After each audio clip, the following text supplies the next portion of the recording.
across to Chris Moore, who's following this poll for us in Barcelona. Chris, hello, thank you for being with us.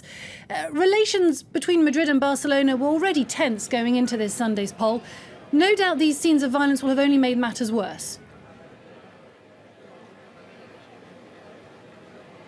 That's right, yes. Given some of the images we've seen today, it was perhaps inevitable that the war of words would start up again from the Catalan leadership. We've had accusations of state-sponsored violence. Former President Artur Mas calling on Spanish Prime Minister Mariano Rajoy to resign. On the other side, the response of Madrid has been, well, not exactly what did you expect, but we've said from the start that this is an illegal poll and that we will use our police officers to enforce the law. They've congratulated the police for what they call a proportional and professional response, and have accused the Catalan leadership of being irresponsible in seeking to see this referendum through.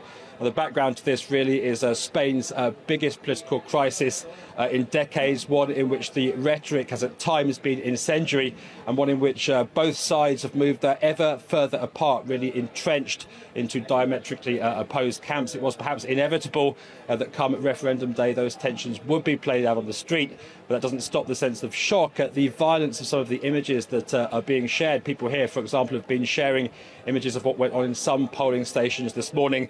There we see Spanish police moving in aggressively, to say the least, seizing ballot boxes, pulling people physically out of those polling stations, regardless of age or gender.